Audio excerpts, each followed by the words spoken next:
Hey everyone, welcome back. So today's deep dive.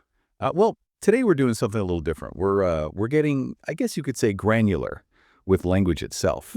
Interesting. Yeah, we're gonna be looking at. Let me check my notes here. Yeah, 50 phrases, and they all start with the word "run." Run. Okay. Yeah, followed by a noun or a noun phrase. So things like run a business, run a marathon, stuff like that. Okay. I'm intrigued. Where do you even get 50 phrases all starting with run? Oh, yeah. So full disclosure, I didn't actually come up with all of these myself. We've got a whole stack of research notes, articles, the usual deep dive prep work. But that's kind of the point, right? Like we're sifting through it all, finding the good stuff, and maybe even uncovering some hidden meanings you wouldn't expect, like those aha moments we love. Yeah, I like those. So ready to dive in and see what we can find. Absolutely. Let's do it. All right. Now, the word run, like on the surface, it seems pretty straightforward. The physical movement, like literally running. Right. Yeah. Very active. But then you start digging into these phrases, Mm. and it's like, whoa, there's a whole other layer of meaning there. It's about taking charge, facing challenges, even escaping sometimes, believe it or not. Yeah, you're right. It is very versatile when you think about it. Right. So to start us off, the first batch of phrases all fall under, let's call it business and management. So we've got run a business, run a company, run a factory. It just goes on. And it seems like run in this context implies a lot more than just, keeping things moving. What do you think? It definitely suggests a sense of control. Like you're not just passively observing, you're actually shaping the outcomes.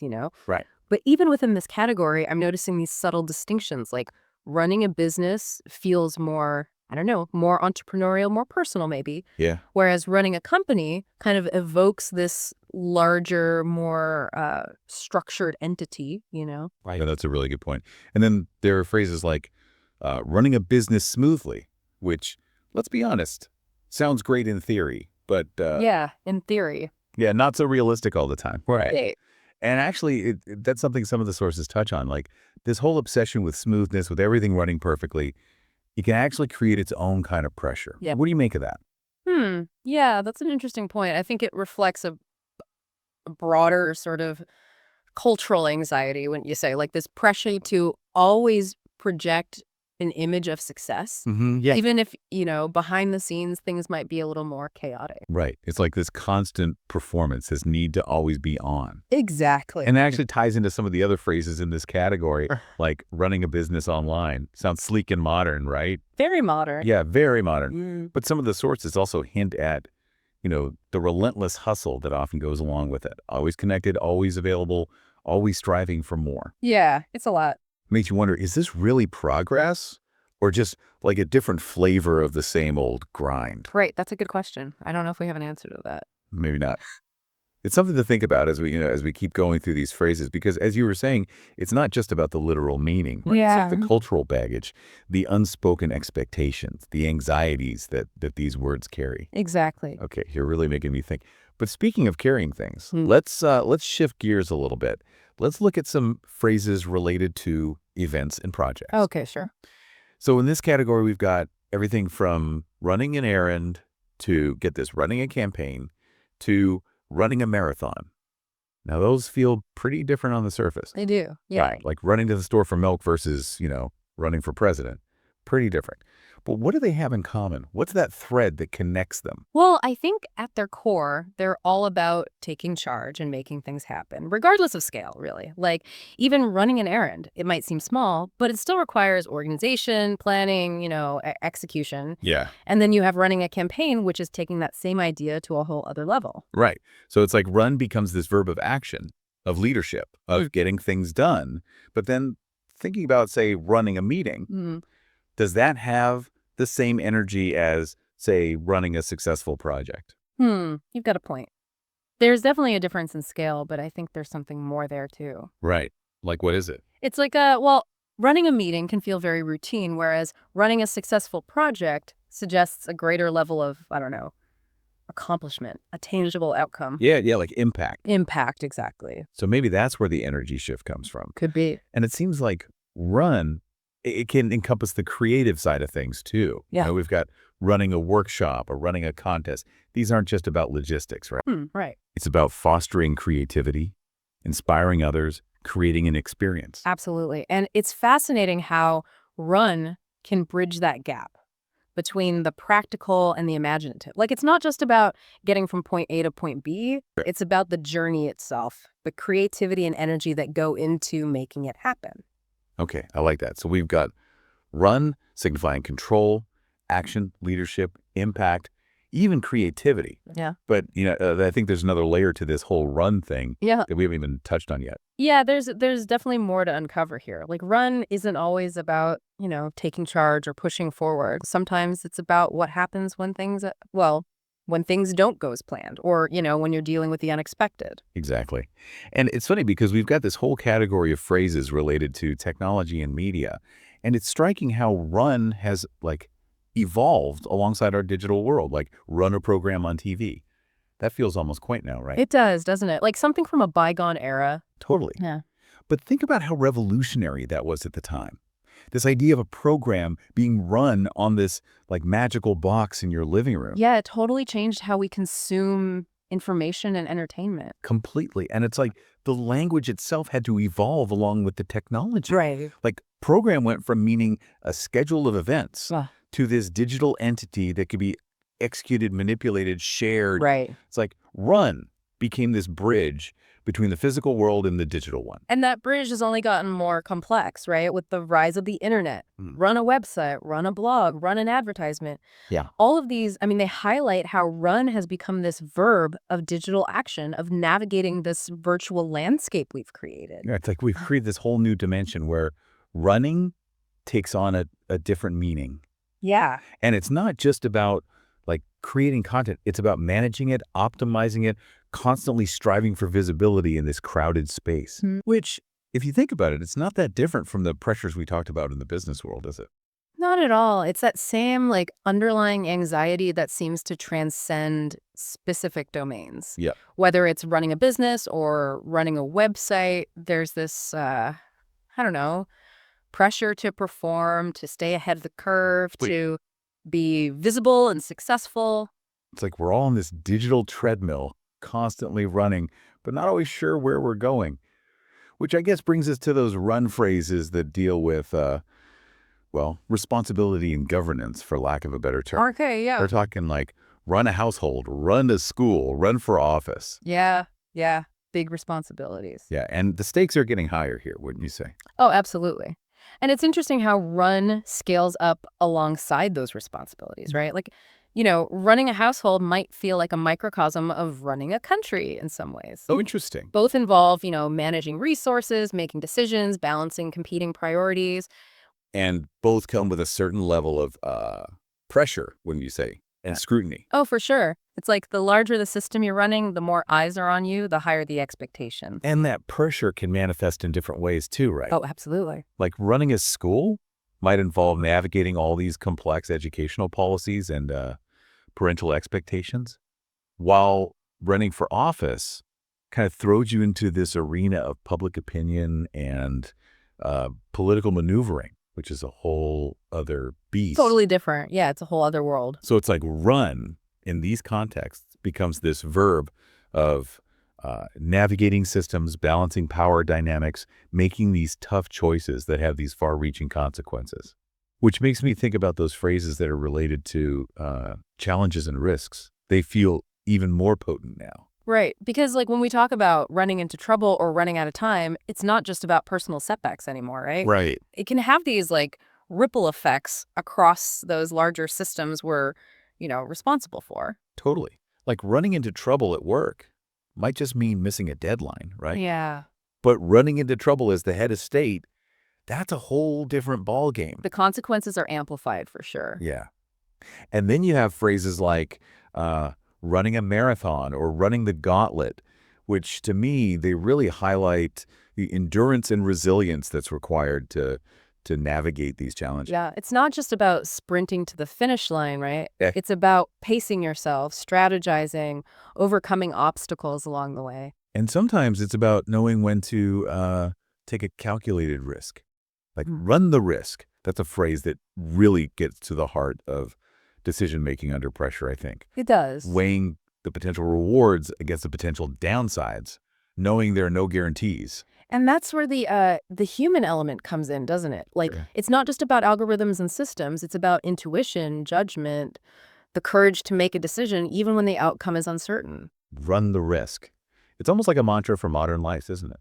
Kind of, yeah. Because whether we're talking about business, technology, politics, or even just our personal lives, it seems like we're constantly being asked to, like, step outside of our comfort zones, to embrace uncertainty, to run towards the unknown. It is this fascinating paradox, this like simultaneous need for control and acceptance of the unpredictable. Yeah. And Run, in all its, multifaceted glory, seems to capture that perfectly. Wow, we've covered a lot of ground. But there's one more angle to this whole run thing that I want to explore. Okay, I'm listening. We've talked about taking charge, facing challenges, even taking risks. But what about those times when running is less about action and more about retreating? Oh, interesting. You're talking about those phrases that suggest like avoidance, maybe even escape. Exactly, like running away from your problems. It has this like negative connotation, right? Definitely. It's seen as cowardly, irresponsible. But some of the sources suggest that sometimes running can actually be a form of self-preservation, Mm. like a way to create space to regroup before facing a challenge head on. What do you think about that? Well, I think it's a nuanced perspective, Yeah. and it speaks to the complexity of human motivation. Sometimes running is about survival, about protecting ourselves from harm, whether it's physical or emotional, and sometimes it's about strategic retreat, recognizing when we need to step back in order to move forward more effectively. It's like that saying, you can't run away from your problems, but a little distance can help you see them more clearly. And sometimes that distance is exactly what we need to gain perspective, to gather our strength, to come back stronger. That's a good point, and it highlights how even those run phrases that seem negative on the surface, they can have a more nuanced meaning depending on the context. Yeah. It's not always black and white. It's about understanding the underlying motivations and the desired outcome. You know? Yeah. And sometimes running isn't even a conscious choice, is it?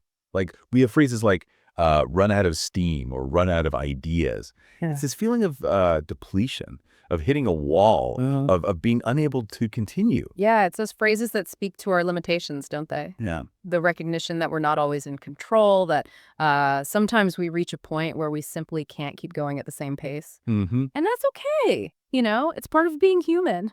It's like even running has its limits, which if you think about it, is kind of reassuring. Yeah. It means we're not superhuman. We're allowed to pause, to recharge, to find a new source of energy before we start running again. It's a reminder that running isn't always about speed or progress. Yeah. Sometimes it's about, recognizing when we need to slow down, to conserve our energy, to find a more sustainable pace. Okay, mind officially blown once again.